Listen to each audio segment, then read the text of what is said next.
തെരഞ്ഞെടുപ്പ് പ്രചാരണ രംഗം കൊഴുക്കുന്നു. ചൂടിനെ വകവയ്ക്കാതെ സ്ഥാനാർത്ഥികൾ, പാർട്ടി പ്രവർത്തകർ എല്ലാവരും ആവേശത്തിലാണ്. കൂടുതൽ വാദപ്രതിവാദങ്ങൾ തെരുവിൽ നടക്കുന്നു. അങ്കത്തട്ടിലേക്ക് സ്വാഗതം.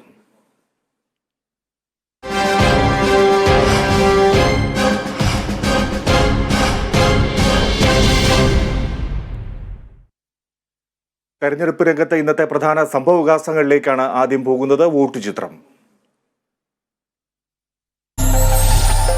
വോട്ട് ചിത്രം നിങ്ങൾക്കായി അവതരിപ്പിക്കുന്നത് എല്ലാ ആഭരണങ്ങളും ഇപ്പോൾ പണിക്കൂലിയില്ലാതെ വാങ്ങാം. അൽ മുഗ്ദാദർ ജുവലേഴ്സ്.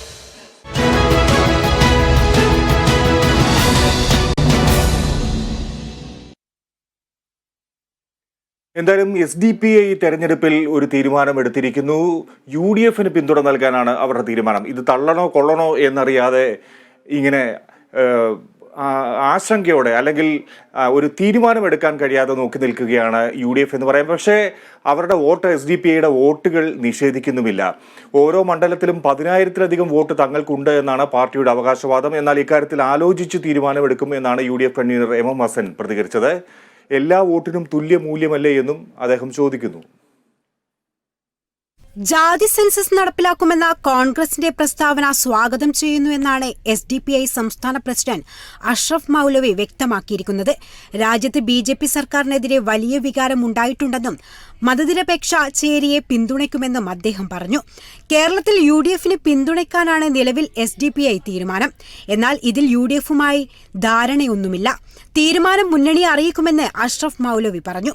സാമൂഹ്യമായും സാമ്പത്തികമായും രാഷ്ട്രീയമായും അടിസ്ഥാന ജനതയുടെ താൽപ്പര്യങ്ങളെ പരിഗണിക്കാതെയുള്ള നയനിലപാടുകളും നിയമനിർമ്മാണങ്ങളുമാണ് ഈ ഗവൺമെൻറ് തുടർന്നുകൊണ്ടിരിക്കുന്നത്. ജനാധിപത്യം വലിയ ഭീഷണി നേരിട്ടുകൊണ്ടിരിക്കുന്ന സർവ്വ സ്വാതന്ത്ര്യങ്ങളും കവർ ചെയ്തുകൊണ്ടിരിക്കുന്ന ഒരു പശ്ചാത്തലത്തിൽ ഈ വരുന്ന തെരഞ്ഞെടുപ്പിൽ BJP ഗവൺമെൻറ്റിനെതിരെ ദേശീയ തലത്തിൽ ഒരു വലിയ വികാരം ഉയർന്നു വരുന്നുണ്ട്. ഇത്തരമൊരു പൊതുബോധം വളർന്നു വരുന്ന പശ്ചാത്തലത്തിൽ കേരളത്തിൽ കോൺഗ്രസ് നയിക്കുന്ന കേരളത്തിൻ്റെ UDF സംവിധാനത്തെ ഈ തെരഞ്ഞെടുപ്പിൽ സപ്പോർട്ട് ചെയ്യാനാണ് പാർട്ടിയുടെ സംസ്ഥാന ഘടകം തീരുമാനിച്ചിട്ടുള്ളത്. SDPI നിലപാടിനെ തള്ളാതെ എല്ലാം ചർച്ച ചെയ്ത് തീരുമാനിക്കുമെന്നായിരുന്നു MM ഹസന്റെ പ്രതികരണം. എല്ലാ വോട്ടിനും ഒരേ വിലയല്ലേ ഉള്ളൂ പ്രശാന്തേ. ഈ തെരഞ്ഞെടുപ്പിൽ ആരെങ്കിലും വന്ന് വോട്ട് ചെയ്യാന്ന് പറഞ്ഞാൽ നമ്മൾ പറയാം ഇല്ല, നിങ്ങളുടെ വോട്ട് വേണ്ടെന്ന് പറയും. അവര് പിന്തുണ പ്രഖ്യാപിച്ചാൽ ഒരു സംഘടന എന്നുണ്ടെങ്കിൽ ഞങ്ങളുടെ സംഘടന ആലോചിക്കും. എല്ലാ വോട്ടിനും ഒരേ വിലയല്ലേ എന്ന വാക്കുകളിലൂടെ SDPIയുമായി കൈകോർക്കാനുള്ള സാധ്യത ഹസൻ തള്ളിയിട്ടില്ല എന്നതും ശ്രദ്ധേയമാണ്. Kerala vision news, Kochi. അങ്ങനെ SDPIയുടെ വോട്ട് നിഷേധിക്കാനൊന്നും UDF തയ്യാറാകുന്നില്ല. വോട്ട് കിട്ടിയാൽ ആവട്ടെ എന്നുള്ളൊരു ചിന്തയാണ് ഉള്ളത്. പക്ഷേ യാതൊരു ചർച്ചയോ ധാരണയോ ഉണ്ടായിട്ടില്ല എന്നാണ് പ്രതിപക്ഷ നേതാവ് VD സതീശൻ പറയുന്നത്. അതേസമയം ദേശീയ തലത്തിൽ ഫാസിസ്റ്റുകൾക്കെതിരായുള്ള നീക്കമാണ് എല്ലാവരും ആഗ്രഹിക്കുന്നത്. SDPI മതേതര ശക്തികളുടെ കൂടെ നിൽക്കുമെന്ന നിലപാട് സ്വീകരിച്ചുവെന്നും പ്രതിപക്ഷ നേതാവ് കാസർഗോഡ് പറഞ്ഞു. ഞങ്ങൾ SDPIമാർക്ക് ഒരു ധാരണയും UDF സംസാരിച്ചിട്ടില്ല, അവരുമായിട്ട് ഒരു സംസാരവും നടത്തിയിട്ടില്ല, ഒരു ധാരണയിലെത്തിയിട്ടില്ല. എല്ലാവരും ആഗ്രഹിക്കുന്നത് ദേശീയ തലത്തിൽ ഫാസിസത്തിനെതിരായിട്ടുള്ള മൂവ്മെന്റ് രാജ്യവ്യാപകമായിട്ട് വർഗീയതയെ പരാജയപ്പെടുത്തി ഫാസിസത്തെ കുഴിച്ചുകൂടി അവിടെ സംഘപരിവാർ ഭരണകൂടത്തെ താഴെ നിർത്തണം എന്നാണ് അവർ പറഞ്ഞത്. മതേതര ശക്തികളുടെ കൂടെ നിൽക്കുമെന്നുള്ള നിലപാടാണ് അവരെടുത്തത്. എന്തായാലും ഈ തെരഞ്ഞെടുപ്പുമായി ബന്ധപ്പെട്ട് സംസ്ഥാനം ഒട്ടുക്കിനിയും പരിശോധനകളൊക്കെ കർശനമാക്കാൻ പോവുകയാണ്. പ്രത്യേകിച്ച് മാഹിയിൽ കേരള അതിർത്തിയിൽ പരിശോധന കർശനമാക്കിയിരിക്കുന്നു. എല്ലാവർക്കും എന്താണ് അതിന്റെ കാരണമെന്ന് വ്യക്തമായിട്ട് അറിയാവുന്നത് തന്നെയാണ്. മാഹി റീജിയണൽ അഡ്മിനിസ്ട്രേറ്ററുടെ നിർദ്ദേശപ്രകാരമുള്ള പ്രത്യേക സ്ക്വാഡാണ് പരിശോധന നടത്തുന്നത്. ലോക്സഭാ തെരഞ്ഞെടുപ്പിന്റെ ഭാഗമായി കേന്ദ്രഭരണ പ്രദേശമായ മാഹിയുടെ വിവിധ ഭാഗങ്ങളിൽ തെരഞ്ഞെടുപ്പ് സ്ക്വാഡിന്റെ നേതൃത്വത്തിൽ പരിശോധന കർശനമാക്കി. മാഹി റീജിയണൽ അഡ്മിനിസ്ട്രേറ്ററുടെ നിർദ്ദേശപ്രകാരമുള്ള പ്രത്യേക സ്ക്വാഡിന്റെ നേതൃത്വത്തിലാണ് താഴെച്ചുക്ലി, പന്തക്കൽ, മൂലക്കടവ് തുടങ്ങിയ സ്ഥലങ്ങളിൽ പരിശോധന നടത്തുന്നത്. മാഹി പോലീസ്, കേന്ദ്രസേന ഉൾപ്പെടെയുള്ളവരുടെ നേതൃത്വത്തിലാണ് പരിശോധന. മാഹിയുടെ അതിർത്തികളിൽ 6 ചെക്ക് പോസ്റ്റുകളിലും ഫ്ലൈയിംഗ് സ്ക്വാഡുകളിലും നേരത്തെ തന്നെ പ്രവർത്തനം ആരംഭിച്ചിരുന്നു. ഇലക്ട്രോണിക് മാധ്യമങ്ങളിലൂടെ സ്ഥാനാർത്ഥികളുടെ പ്രചരണം പരിശോധിക്കുവാനുള്ള സംവിധാനങ്ങളും ഏർപ്പെടുത്തിയിട്ടുണ്ട്. കണ്ണൂർ ജില്ലയുടെ വിവിധ ഭാഗങ്ങളിലും പോലീസ് മേധാവിയുടെ നിർദ്ദേശപ്രകാരം വാഹന പരിശോധനയും കർശനമാക്കി. രേഖകളില്ലാതെ പണം, സ്ഫോടന വസ്തുക്കൾ, ആയുധങ്ങൾ ഉൾപ്പെടെ കടത്തുന്നത് തടയുവാനുള്ള പരിശോധനയാണ് നടന്നുവരുന്നത്. Kerala vision news, Kannur. എന്തായാലും ആനി രാജയുടെ തെരഞ്ഞെടുപ്പ് പ്രചാരണവും കൊഴുക്കുന്നുണ്ട്. LDF സ്ഥാനാർത്ഥിയാണ് ആനി രാജ.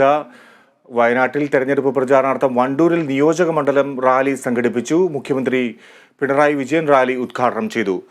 മണലിമേൽ പാടം ബസ് സ്റ്റാൻഡിലായിരുന്നു വേദി. CPM Wandoor area secretary B Muhammad Razak അധ്യക്ഷത വഹിച്ചു. 4000-ഓളം പേർ റാലിയിൽ പങ്കെടുത്തു.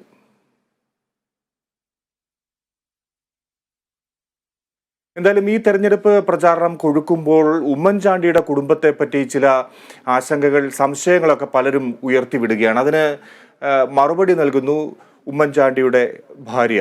വെട്ടിക്കണ്ടിച്ചിട്ടാലും തൻ്റെ 3 മക്കളും BJPയിൽ പോകില്ല എന്നാണ് മറിയാമ്മ ഉമ്മൻ പറയുന്നത്. ചാണ്ടി ഉമ്മനും അച്ചു ഉമ്മനും BJPയിലേക്ക് പോകുന്നു എന്ന് ചിലർ കള്ളപ്രചാരണം നടത്തുകയാണ്. തെരഞ്ഞെടുപ്പ് പ്രചാരണത്തിന് കുടുംബസമേതം ഇറങ്ങുമെന്നും മറിയാമ്മ ഉമ്മൻ വ്യക്തമാക്കുന്നു. ഉമ്മൻചാണ്ടിയുടെ മക്കളായ ചാണ്ടിയുമ്മനും അച്ചുമ്മനും BJPയിലേക്ക് പോകുന്നെന്ന പ്രചാരണത്തിന് മറുപടി നൽകുകയാണ് ഉമ്മൻചാണ്ടിയുടെ ഭാര്യ മറിയാമ്മ ഉമ്മൻ. തന്റെ 3 മക്കളെയും വെട്ടിക്കണ്ടിച്ചിട്ടാൽ പോലും അവർ BJPയിലേക്ക് പോകില്ല എന്നാണ് മറിയാമ്മ ഉമ്മന്റെ മറുപടി. ചാണ്ടിയുമ്മൻ ഒരിക്കലും അങ്ങനെ ചെയ്യത്തില്ല. എൻ്റെ 3 മക്കളും തുണ്ടം കണ്ടിച്ചിട്ടാൽ അവർ BJP പോകുന്നു ഞാൻ വിചാരിക്കുന്നില്ല. ആന്റണിയുടെ കുടുംബവുമായി നല്ല ബന്ധമാണുള്ളത്. ചാണ്ടിയുമ്മനെ പോലെയാണ് അനിൽ ആന്റണി. പക്ഷേ പത്തനംതിട്ടയിൽ പ്രചാരണത്തിന് പോകുമെന്നും അത് വ്യക്തികൾക്കെതിരെയല്ല, കോൺഗ്രസ് എന്ന ആശയത്തിന് വേണ്ടിയാണെന്നും മറിയാമ്മ പറഞ്ഞു. പത്തനംതിട്ട പ്രചരണത്തിന് പോകണമെന്നുള്ളതാണ് ആഗ്രഹം. ഇങ്ങനെ ഒരു പ്രചരണം വെച്ചാൽ നമുക്ക് ഇന്ത്യ മുന്നണി, കോൺഗ്രസ്, UDF ജയിക്കണം. അല്ലാതെ അതിനകത്തൊരു വ്യക്തിപരമായൊരു സംഘർഷമൊന്നുമില്ല. മക്കളെ UDFന് വേണ്ടി കുടുംബസമേതം പ്രചാരണത്തിനിറങ്ങുമെന്ന് വ്യക്തമാക്കിയിരിക്കുകയാണ് മറിയാമ്മ ഉമ്മൻ. അതേസമയം അച്ചുമ്മന്റെ രാഷ്ട്രീയ പ്രവേശനത്തെക്കുറിച്ച് അറിയില്ലെന്നായിരുന്നു മറുപടി.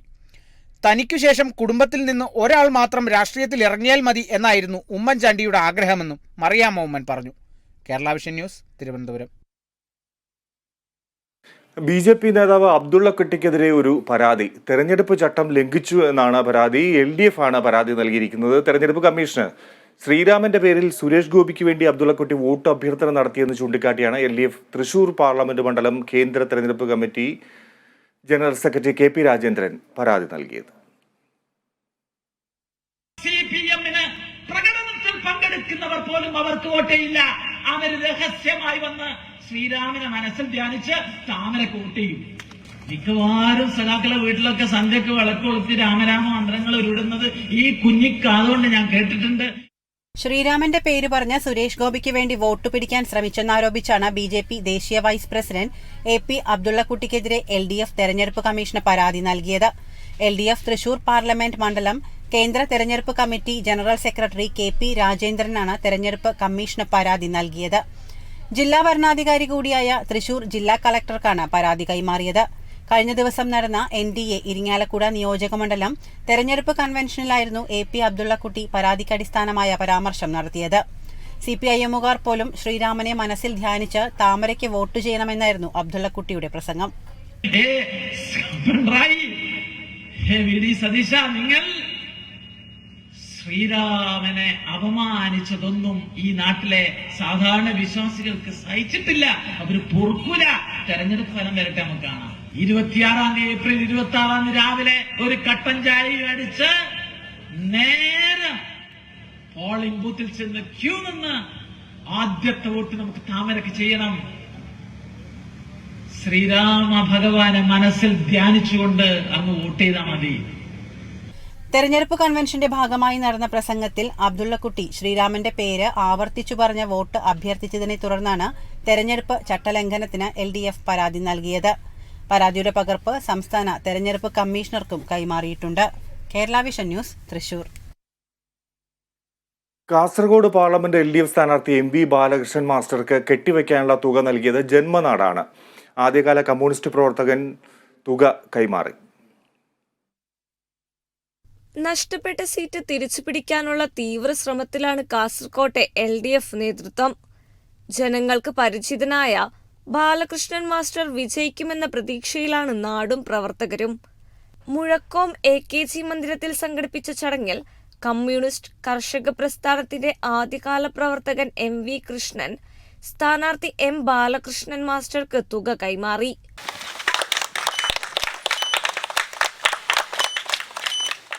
CPM ക്ലായിക്കോട് ലോക്കൽ കമ്മിറ്റിയുടെ നേതൃത്വത്തിലാണ് ഫണ്ട് സമാഹരിച്ചത്. Kerala vision news, Kasaragod.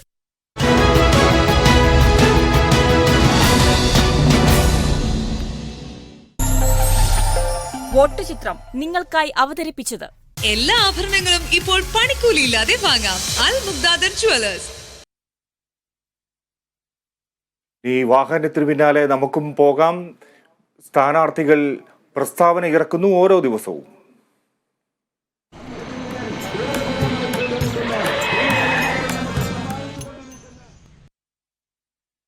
രാജ്മോഹൻ ഉണ്ണിത്താൻ എന്താണ് പറയുന്നതെന്ന് ഇന്ന് കേൾക്കാം. കാസർഗോഡ് പാർലമെന്റ് മണ്ഡലത്തിൽ NDA ശക്തനായ സ്ഥാനാർത്ഥിയെ നിർത്താത്തത് CPM-നെ സംരക്ഷിക്കാനെന്ന് UDF സ്ഥാനാർത്ഥി രാജ്മോഹൻ ഉണ്ണിത്താൻ. കഴിഞ്ഞ 5 വർഷത്തെ പ്രവർത്തനങ്ങളാണ് തന്റെ പ്രചാരണ വിഷയം. ഇന്ത്യയുടെ അടിസ്ഥാന പ്രമാണങ്ങൾ നിലനിൽക്കണമെന്നും കോൺഗ്രസ് അധികാരത്തിൽ വരുമെന്നും അദ്ദേഹം പറഞ്ഞു.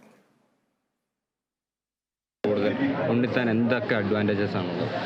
കഴിഞ്ഞ 5 വർഷം കാസർഗോഡ് MP ആയിരുന്ന ഒരു അഡ്വാൻറ്റേജാണ് ഒന്നാമത്തെ.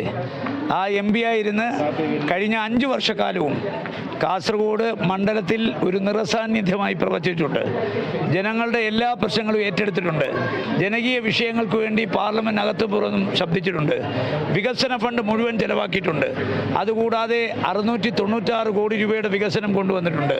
റെയിൽവേയുടെ കാര്യത്തിൽ ഏറ്റവും കൂടുതൽ വികസനം കാസർഗോഡ് നടപ്പിലാക്കിയ എൻ്റെ കാലത്താണ്.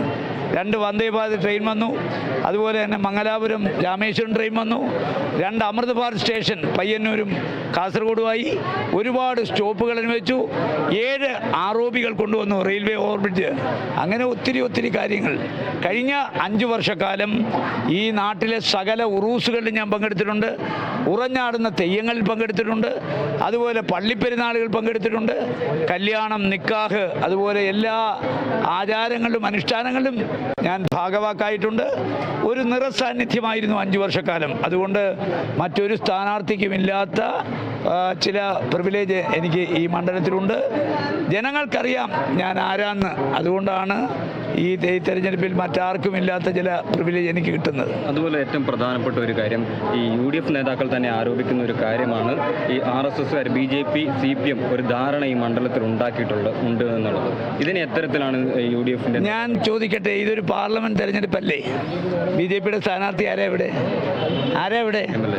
വയനാട്ടിൽ രാഹുൽ ഗാന്ധിക്കെതിരെ സുരേന്ദ്രൻ നിർത്തിയപ്പോൾ ഇവിടെ ഞാൻ വിചാരിച്ചു ഒന്നീ സുരേന്ദ്രൻ വരും, അല്ലെങ്കിൽ കൃഷ്ണദാസ് വരും, അതല്ലെങ്കിൽ അതുപോലെ പ്രധാനപ്പെട്ട MD രമേശ് ആലും വരും. ഒരു ബ്ലോക്ക് പഞ്ചായത്ത് മെമ്പറെ ആണോ പാർലമെന്റിലേക്ക് അയക്കേണ്ടതാണോ? അപ്പം എന്തോ ഡെൻമാർക്കിൽ എന്തോ ചീഞ്ഞു നാറുന്നു. അതിന് ചിലപ്പോൾ അവിശുദ്ധ ബന്ധം, അവിഹിത ബന്ധം എന്നൊക്കെ പറയാം. ഒരു ബ്ലോക്ക് പഞ്ചായത്ത് മെമ്പറാണോ ഇന്ത്യൻ പാർലമെന്റ് മത്സരം? അവർക്ക് വേറെ ആളില്ലേ? മത്സരിക്കാൻ ആളില്ലേ? എത്രയോ ആളുകളുണ്ട്. അബ്ദുള്ള കുട്ടി ഇതിൻ്റെ ദേശീയ വൈസ് പ്രസിഡന്റ് അല്ലേ? ഇപ്പം തന്നെ ഞങ്ങൾക്കെതിരെ പ്രകടനം നടത്തിയ പത്മജ വേണുഗോപാലല്ലേ അവർ അറിയപ്പെടുന്നു. ഒരു ബ്ലോക്ക് പഞ്ചായത്ത് പ്രസിഡന്റ് നിർത്തണമെങ്കിൽ എന്തോ ഒരു ഡീലുണ്ടെന്ന് ആരെങ്കിലും സംശയിച്ചാൽ കുറ്റപ്പെടുത്താനാവൂ? അതേ ഉള്ളൂ. ഞാനൊന്നും പറയില്ല. പക്ഷേ ജനങ്ങൾ സംശയിച്ചാൽ അവരെ കുറ്റപ്പെടുത്താനാവില്ല. ഈ പാർലമെന്റ് തെരഞ്ഞെടുപ്പിനെ നിസ്സാരവൽക്കരിക്കുകയാണ് BJP ചെയ്ത്. ഒരു സീരിയസ് സ്ഥാനാർത്ഥിയെ പോലും ഇടാൻ അവർ കഴിഞ്ഞില്ല. അപ്പോൾ എന്തൊക്കെയോ ഗൂഢാലോചന നടക്കുന്നുണ്ട്. അതുപോലെ ഏറ്റവും പ്രധാനപ്പെട്ട ഒരു കാര്യമെന്ന് പറയുന്നത് ഈ പൗരത്വ ഭേദഗതിയുമായി ബന്ധപ്പെട്ടാണ്.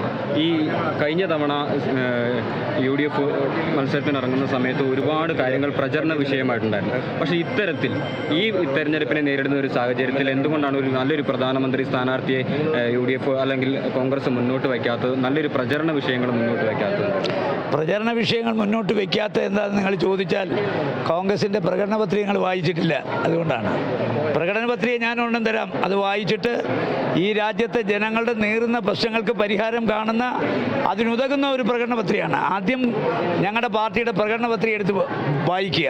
2, ഇന്ത്യ മുന്നണി ഇപ്പോൾ പ്രകടന പത്രിക എഴുതും, അതും വായിക്കുക. പിന്നെ ഞങ്ങളെ സംബന്ധിച്ചിടത്തോളം ഇവിടെ പ്രധാനമന്ത്രി സ്ഥാനമല്ല വലുത്. നമ്മുടെ രാജ്യത്തിൻ്റെ അടിസ്ഥാന പ്രമാണങ്ങൾ നിലനിൽക്കണം. ഇന്ത്യയുടെ സ്വാതന്ത്ര്യം, ഇന്ത്യയുടെ ജനാധിപത്യം, ഇന്ത്യയുടെ മതേതരത്വം, ഇന്ത്യയുടെ ഭരണഘടന, അത് നിലനിർത്താൻ ശ്രമിക്കുന്ന ആരെയും പ്രധാനമന്ത്രിയാക്കാം. ഞങ്ങൾ ജ്യോതി ബാസുവിന് പ്രധാനമന്ത്രി സ്ഥാനം വെച്ച് നീട്ടിയ പാർട്ടിയാണ്. കാരണം ഞങ്ങളെ സംബന്ധിച്ചിടത്തോളം ഈ രാജ്യത്തെ അവസാനത്തെ വോട്ടെടുപ്പായി ഇത് മാറാൻ പാടില്ല. അങ്ങനെ ആകാതിരിക്കണമെങ്കിൽ ഒരു മാറ്റം അനിവാര്യമാണ്. ആ മാറ്റത്തിന് വേണ്ടി ഞങ്ങൾ ശ്രമിക്കുകയാണ്. ഈ കഴിഞ്ഞ 10 വർഷം 36% വോട്ടുകളുടെ ഭൂരിപക്ഷത്തിലാണ് ഇന്ത്യ ഭരിക്കുന്നത്. അപ്പോൾ 70-ലധികം വോട്ടുകൾ ഛിന്ന ഭിന്നമായി കിടക്കുകയാണ്. അവരെ ക്രോഡീകരിക്കുന്ന ചുമതലയാണ് ഞങ്ങൾക്കുള്ളത്. എല്ലാ പ്രാദേശിക പാർട്ടിക്കും സ്വാധീനമുള്ളിടത്ത് മത്സരിച്ച് ജയിച്ചു വന്നതിന് ശേഷം പാർലമെന്റിന്റെ അംഗത്വ ബലം നോക്കി പ്രധാനമന്ത്രിയെ തീരുമാനിക്കും. എന്തായാലും ഒരു കാര്യം ഉറപ്പാണ്, ഭരണമാറ്റം ഉണ്ടാകും. NDAക്ക് ഒരു പിന്തുണ. പ്രവാസി നിവാസി പാർട്ടിയാണ് പിന്തുണ പ്രഖ്യാപിച്ചിരിക്കുന്നത്. PNP പാർട്ടി സംസ്ഥാന പ്രസിഡന്റ് വെള്ളായണി ശ്രീകുമാറിന്റെ അധ്യക്ഷതയിൽ തിരുവനന്തപുരത്തെ NDA സ്ഥാനാർത്ഥി രാജീവ് ചന്ദ്രശേഖരന് സ്വീകരണവും നൽകി. കേരളത്തിന്റെ മാറ്റത്തിന് ജനങ്ങൾ ആഗ്രഹിക്കുന്നുവെന്നും ആ മാറ്റം ആവശ്യമാകുമ്പോൾ തിരുവനന്തപുരം ഭാരതത്തിനനുസരിച്ച് മാറുമെന്നും രാജീവ് ചന്ദ്രശേഖർ സ്വീകരണ പരിപാടിയിൽ പറഞ്ഞു. പ്രവാസി നിവാസി പാർട്ടിയായ PNP NDAക്ക് പിന്തുണ പ്രഖ്യാപിച്ചിരിക്കുകയാണ്. PNP സംസ്ഥാന പ്രസിഡന്റ് വെള്ളായണി ശ്രീകുമാർ, സംസ്ഥാന ജനറൽ സെക്രട്ടറി അഖിലം മധു, സംസ്ഥാന കോർഡിനേഷൻ കമ്മിറ്റി എന്നിവരുടെ നേതൃത്വത്തിൽ തിരുവനന്തപുരത്ത് NDA സ്ഥാനാർത്ഥിയായ രാജീവ് ചന്ദ്രശേഖരന് സ്വീകരണം സംഘടിപ്പിച്ചു. കേരളത്തിലെ ജനം മാറ്റത്തിന് ആഗ്രഹിക്കുന്നുവെന്നും ആ മാറ്റം ആവശ്യമാകുമ്പോൾ തിരുവനന്തപുരം ഭാരതത്തിനനുസരിച്ച് മാറുമെന്നും രാജീവ് ചന്ദ്രശേഖർ പറഞ്ഞു.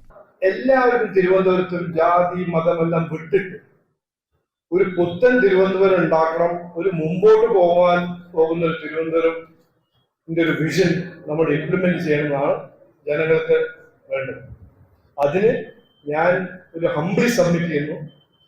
എനിക്ക് കഴിവുണ്ട്, താല്പര്യമുണ്ട്, ഒരു ഡിറ്റർമിനേഷൻ ഉണ്ട്. നമ്മൾ എല്ലാവരും ഒരു ടീമായിട്ട് നല്ല കഠിന അധ്വാനം ചെയ്താൽ അത് ശരിക്കും ഒരു റിയാലിറ്റി ആവുമെന്ന് എനിക്ക് ഒരു ഡൗട്ടുമില്ല. തിരുവനന്തപുരത്തിന്റെ വികസനത്തിനും പ്രവാസികളുടെ ക്ഷേമത്തിനും പുനരധിവാസത്തിനും പെൻഷൻ ഉൾപ്പെടെ പാക്കേജുകൾ പ്രഖ്യാപിക്കണം. ഇത് സാധ്യമാക്കാനാണ് തിരുവനന്തപുരത്തെ NDA സ്ഥാനാർത്ഥിക്ക് പിന്തുണ നൽകുന്നതെന്നാണ് PNP നേതാക്കളുടെ വാദം. Kerala vision news, Thiruvananthapuram. ഇന്നത്തെ പഞ്ച് ഡയലോഗ് നോക്കാം.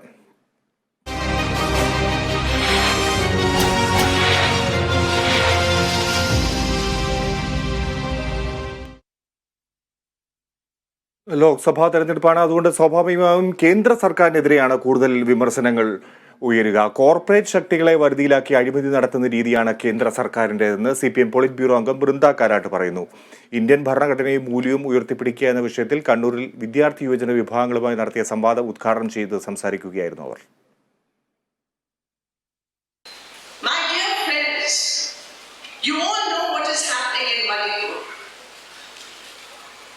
Yesterday was Easter Sunday. Manipur is a large Christian population. The double-engine government of Manipur gave an announcement that there will be no holiday on Easter Sunday. Everybody will have to work because it is the end of the financial year. Can any government so blatantly be so contemptuous of one of the most important religious days of an Indian community? In the last so many years, we have seen the attacks on minorities, the physical attacks, the terrorization of minorities, the number of lynchings, mock lynchings in India, our India. Somebody is being lynched because of their religion. This is the kind of environment which is being created in India. This kind of poison is all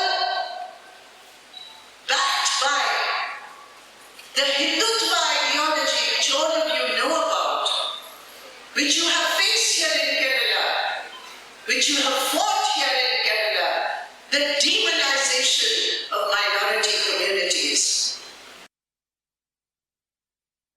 എന്തായാലും തെരഞ്ഞെടുപ്പ് പ്രചാരണത്തിൽ സ്ഥാനാർത്ഥികളും പാർട്ടികളും ഒക്കെ പല കാര്യങ്ങളും മുന്നോട്ട് വെക്കുമെങ്കിലും പല കാര്യങ്ങളും എടുത്തു പറയുമെങ്കിലും നാടിനും നാട്ടുകാർക്കും ഓരോ വ്യക്തികൾക്കുമൊക്കെ പലതും പറയാനുണ്ടാവും. പല പ്രധാനപ്പെട്ട കാര്യങ്ങളും അവർ ചൂണ്ടിക്കാട്ടുന്നുണ്ടാവും. ഇനി നാട് പറയട്ടെ.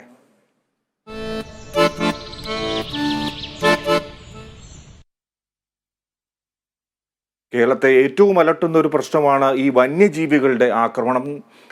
കൂടുതൽ മരണങ്ങൾ ഉണ്ടാകുന്നു, പരിക്കേൽക്കുന്നവരുടെ എണ്ണം കൂടുന്നു. ഇതൊക്കെ വലിയ വെല്ലുവിളിയായി തീരുകയാണ്. വന്യജീവികൾ കൂടുതലായി കാട് വിട്ട് നാട്ടിലേക്ക് ഇറങ്ങുന്നു. എന്തായാലും തെരഞ്ഞെടുപ്പിൽ ആര് ജയിച്ചാലും ആനയും കാട്ടുപോത്തും നാട്ടിലിറങ്ങി ആളെ കൊല്ലുന്നത് തടയണമെന്നാണ് കോഴിക്കോടിന്റെ മലയോര പ്രദേശങ്ങളിലുള്ളവർ കേരള വിഷൻ ന്യൂസിനോട് അഭിപ്രായപ്പെട്ടത്. അവരുടെ പ്രതികരണം കാണാം.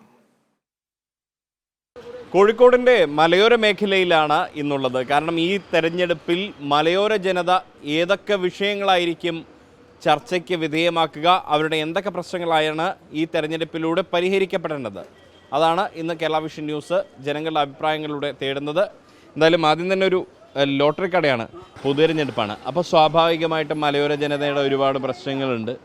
എന്തൊക്കെയാണ് ഇത്തവണത്തെ തെരഞ്ഞെടുപ്പിൽ മലയോര ജനതയുടെ വിഷയത്തിൽ ചർച്ചയാകുന്നത്, പൊതുവായിട്ട് ചർച്ചയാകുന്നത്? ഇവിടുത്തെ തെരഞ്ഞെടുപ്പ് പറഞ്ഞാൽ പല ആൾക്കാരും പല രാഷ്ട്രീയക്കാരല്ലേ, എന്താണ് അവിടുത്തെ തീരുമാനം പറഞ്ഞാൽ ജനങ്ങൾ നിഷ്പക്ഷമായിട്ടുള്ള കുറച്ച് ആൾക്കാരുടെ അടുത്തുള്ള. എന്നാലും ഇവിടെ എൻ്റെ കാഴ്ചപ്പാടിൽ വിളംബരം കഴിയുമ്പോൾ ജയിക്കുന്നതാണ്. ഈ സംസ്ഥാനത്ത് ആർക്കായിരിക്കും? സംസ്ഥാനം 20 അതിപ്പോൾ പറയാൻ പറ്റില്ല, 20 സീറ്റല്ലേ ഉള്ളൂ ആകെ. അതും ചിലപ്പം 1, 2, 3, 4 അങ്ങനെ പറയാൻ പറ്റില്ല, എത്ര ഏതാണെന്ന് പറയാൻ പറ്റില്ല. ഇതൊരു മലയോര മേഖലയാണ്, അപ്പോൾ പൊതുതെരഞ്ഞെടുപ്പാണ്. ഈ പൊതുതെരഞ്ഞെടുപ്പിൽ മലയോര ജനതയുടെ എന്തൊക്കെ പ്രശ്നങ്ങളായിരിക്കും ചർച്ച വിധേയമാക്കേണ്ടത്, ഒപ്പം ആർക്കാണ് ഇവിടെ സാധ്യത? ഞാൻ ഇളമരം കരീമിനെ സാധ്യത എന്ന് പറയുന്നത്. ഇത്തവണത്തെ തെരഞ്ഞെടുപ്പില്ലേ എന്തായിരിക്കും പൊതുവായിട്ടുള്ള വിഷയങ്ങൾ ചർച്ച ചെയ്യപ്പെടുക, ഒപ്പം ഇവിടെ ആർക്കായിരിക്കും ജയസാധ്യത? ഒരു പ്രശ്നമില്ല, നല്ല ഭരണം വരണം, അതാണ്. നിലവിലെ ഭരണം നല്ലതല്ല, ഇപ്പം കുറച്ച് ബേക്കോട്ടാ. കേന്ദ്രത്തിലാണ് സംസ്ഥാനത്തിലാണ്? സംസ്ഥാനത്ത്. കേന്ദ്രത്തിലെ ഭരണം എങ്ങനെയുണ്ട്? കുഴപ്പമില്ല. കേന്ദ്രത്തിൽ ഇത്തവണയും BJP വരുമോ, എങ്ങനെയാ? ഒന്നും പറയാൻ പറ്റില്ല. ഇപ്പം ബാലുശ്ശേരി ടൗണിലെ സ്ഥാപനങ്ങൾ കയറി നോക്കാം, നമുക്ക് വ്യാപാര സ്ഥാപനങ്ങൾ ഉൾപ്പെടെ കയറി നോക്കാം. രാഷ്ട്രീയം ഇഷ്ടമല്ല എന്നാണോ?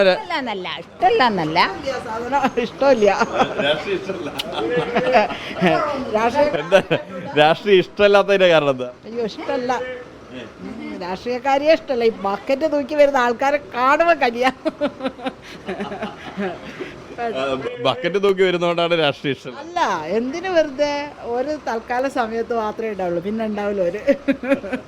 നമുക്ക് ബസ് തൊഴിലാളികളുടെ കൂടി അഭിപ്രായം ചോദിക്കാം. ഇത്തവണത്തെ തെരഞ്ഞെടുപ്പിലേ എന്തൊക്കെ വിഷയങ്ങളാണ് ചർച്ചയാവേണ്ടത്? ഇവിടെ ഇപ്പോൾ ആര് ജയിച്ചാലും ഒരു കാര്യമില്ല, ഒരു ഗുണവുമില്ല, അതാ സ്ഥിതിയുള്ളത്. നമ്മൾ സാധാരണക്കാരൻ പണിയെടുത്ത് അവനെ ജയിക്കുക, അത്രയേ ഗുണമുള്ളൂ. വേറെ ചർച്ചയൊന്നും ചെയ്യേണ്ട ഒരു ആവശ്യമില്ല. എന്നാലും ആർക്കായിരിക്കും ഇവിടെ സാധ്യത കോഴിക്കോട്? കോഴിക്കോട് അറിയില്ല, വടകര അഞ്ചാം ഷാഫി പറമ്പിലാണ്. നമ്മൾ വടകര ഈ മണ്ഡലത്തിൽ വടകര ഷാഫി ജയിക്കും, ജയിക്കുമെന്നാണ് പ്രതീക്ഷ. ബസ്സിനകത്ത് നിന്ന് അഭിപ്രായങ്ങൾ എന്തായാലും തേടാം. ഈ ബസ് ഇപ്പം പോകുന്നതാണെന്നാണ് തോന്നുന്നത്. ചേച്ചി, തെരഞ്ഞെടുപ്പാണ്, അപ്പോൾ എന്തൊക്കെ വിഷയങ്ങളാണ് പ്രധാനമായും ചർച്ചയാക്കപ്പെടേണ്ടത്? പ്രത്യേകിച്ച് താമരശ്ശേരി എന്ന് പറയുന്ന മലയോര മേഖലയാണ്, വന്യജീവി ആക്രമണ ഭീഷണിയൊക്കെ നിലനിൽക്കുന്നുണ്ട്. അതൊക്കെ ചർച്ചയാക്കണമെന്നുണ്ടോ? ചർച്ചയാക്കണം, അത് ഇമ്പോർട്ടൻ്റ് ആണ് ചർച്ചയാക്കണം എന്നുള്ളത്. വന്യജീവിൻ്റെ അതെന്താ പറയുക, അത്രയും നമ്മൾ സദാ ജനങ്ങൾ നടക്കുന്ന ഒരു സ്ഥലം മലയോര മേഖലയാണ്. പിന്നെ നടക്കുന്നതും വണ്ടി പോകുന്നതും ഒക്കെ തന്നെ ഓർക്കാപ്പുറത്ത് വരുന്നൊരു സംഭവമാണ് ഇതിങ്ങനെ പറ്റുക എന്നുള്ളത്. അതുകൊണ്ട് തീർച്ചയായിട്ടും ചർച്ചയാക്കേണ്ട ഒരു വിഷയമാണ്. ഈ പുതിയ തലമുറയ്ക്ക് എന്താണ് പറയാനുള്ളത്? ഇപ്പം ഈ തെരഞ്ഞെടുപ്പിൽ കേരളത്തിൽ ഏറ്റവും കൂടുതൽ സീറ്റ് കിട്ടുന്ന മുന്നണി ഏതായിരിക്കും? LDF ആണോ, UDF ആണോ, അതല്ല NDA ആണോ? അങ്ങനെ പറയാൻ പറ്റില്ല, ഏതാണോ നന്നായിട്ട് ചെയ്യുന്നത് അതന്നെ മുന്നോട്ട് പോട്ടെ, അതാ പറയാം. ഞങ്ങളിവിടെ കക്കയം ഭാഗത്തു നിന്നാൾ കാട്ടുപോത്തിൻ്റെ ആക്രമണത്തിൽ ഒരാൾ മരിക്കുകയൊക്കെ ചെയ്ത് അതിനൊക്കെ എന്തെങ്കിലും ഒരു പരിഹാരം കാണണേ, ആര് ജയിച്ചു വന്നാലും എന്ന് പറയാനുള്ളത്. പരിഹാരം കാണണം. ഇവിടെ ചേട്ടാ, ഈ തെരഞ്ഞെടുപ്പിലെ എന്തൊക്കെ ചർച്ചയാവണമെന്നാണ് ആഗ്രഹിക്കുന്നത്? തെരഞ്ഞെടുപ്പിനെ പറ്റി ഇപ്പം നമുക്ക് ഒന്നും പറയാനില്ലാത്ത അവസരമാണ്. കാരണം എല്ലാ പാർട്ടിയും ഉണ്ട് എന്നല്ലാണ്ട് ഒരു ഗുണമില്ലാത്ത രൂപത്തിലാണ് കാണുന്നത്. അപ്പോൾ നമുക്ക് അതിനെപ്പറ്റി പ്രവചിക്കാനാവില്ല, ഇല്ല. കാരണം എല്ലാവർക്കും ഗുണം കിട്ടണമെന്ന് ആഗ്രഹമുണ്ട്, പക്ഷെ അത് കിട്ടുന്ന ലക്ഷണമല്ല. ആ എന്തായാലും കണ്ടക്ടറേറ്ററിനോടും കൂടി ചോദിക്കാം. പിന്നെ ഈ തെരഞ്ഞെടുപ്പിൽ ഇപ്പം ബസ് തൊഴിലാളികളൊക്കെ ഒരുപാട് ബുദ്ധിമുട്ടുകളൊക്കെ നേരിടുന്നുണ്ട്. എന്നാലും എന്തൊക്കെയാണ് ചർച്ച ചെയ്യപ്പെടേണ്ട വിഷയം? പക്ഷേ അങ്ങനല്ല, സ്വകാര്യ ബസ്സിനൊക്കെ സപ്പോർട്ടായിട്ടുള്ള മന്ത്രിയാണ് ഇപ്പോൾ വന്നത്, നിലവിൽ വന്നത്. അതെ, ഇനി പുതുതായിട്ട് വരികയാണെങ്കിൽ നമ്മൾ സപ്പോർട്ടുള്ളതാണെന്നാണ് എൻ്റെ അഭിപ്രായം. ഗണേഷ് കുമാർ പൊളിയാണല്ലേ? അതെ, ഇത്രയും 2.5 വർഷമല്ലേ, പക്ഷേ കുഴപ്പമൊന്നുമില്ല. ഇത്രയും കാലം ബുദ്ധിമുട്ടില്ലാതെ എല്ലാ വണ്ടിയൊക്കെ ഇപ്പോൾ ഓടാത്ത സർവീസൊക്കെ ഓടാനുണ്ട്. നഷ്ടമായതൊക്കെ KSRTC ആണെങ്കിലും നിർത്തി അതിനോട് സഹകരിക്കുന്നുണ്ട്. ഇപ്പോൾ ഈ ഏത് മണ്ഡലത്തിലാണ് വോട്ട്? എനിക്ക് കൊടുവള്ളി വയനാട് അല്ല, കൊടുവള്ളി കോഴിക്കോട്. അതെ അതെ. ഇവിടെ ആർക്കാ ജയസാധ്യതയുള്ളത്? ഇവിടെ കരിയുമ്പോൾ രണ്ടാളും കട്ടയാണ്. അതൊന്നും എനിക്കറിയില്ല. കോഴിക്കോട് മണ്ഡലത്തിലാണ് വോട്ട്? കോഴിക്കോട് മണ്ഡലത്തിൽ എളമരം കരീമുണ്ട്, MK രാഘവനുണ്ട്, MT രമേശുണ്ട്. എളമരം കരീം ജയിക്കണമെന്നാണ് ഞങ്ങളുടെ ആഗ്രഹം. പൊതു തെരഞ്ഞെടുപ്പാണ് വരുന്നത്. അപ്പോൾ സ്വാഭാവികമായിട്ടും മലയോര മേഖലയാണ്. മലയോര മേഖലയ്ക്ക് ഒരുപാട് പ്രശ്നങ്ങളുണ്ട് അല്ലേ? അപ്പോൾ എന്തൊക്കെയാണ് ഈ തെരഞ്ഞെടുപ്പിൽ ചർച്ചയാവേണ്ട വിഷയങ്ങൾ എന്തൊക്കെയാണ്? ചർച്ചയായിട്ട് ഈ മലയോര പ്രദേശങ്ങളിലെ ആനകൾ വരുന്നു, കരടി, ഈ പ്രശ്നങ്ങളാണ്. പിന്നെ ജനങ്ങളുടെ തൊഴിലില്ലായ്മ, ഈ വിലക്കയറ്റം, ഇതൊക്കെയാണ് കേരളത്തിൽ മൊത്തമുള്ളത്. പിന്നെ സെൻട്രലിലാണെങ്കിൽ പിന്നെ മറ്റുള്ള കാര്യങ്ങളൊക്കെ ചർച്ചാ വിഷയമാണല്ലോ. ഇവിടെ മണ്ഡലം പിന്നെ ഏതാ താങ്കൾക്ക് വോട്ടുള്ള മണ്ഡലം? കോഴിക്കോടാണ്. പിന്നെ കോഴിക്കോട് നിയോജക മണ്ഡലം. അതിൽ 3 സ്ഥാനാർത്ഥികളാണ്. അതിൽ ആർക്കാണ് ജയസാധ്യത? ഏറ്റവും നല്ല സ്ഥാനാർത്ഥിനെ തെരഞ്ഞെടുപ്പിൽ വോട്ട് ചെയ്യും. എന്തായാലും മലബാറിന്റെ മലയോര മേഖല എങ്ങനെ ചിന്തിക്കുന്നു എന്നുള്ളതാണ് കേട്ടത്. അങ്കത്തട്ടിന്റെ സമയം ഇവിടെ പൂർണ്ണമാവുന്നു. നമസ്കാരം.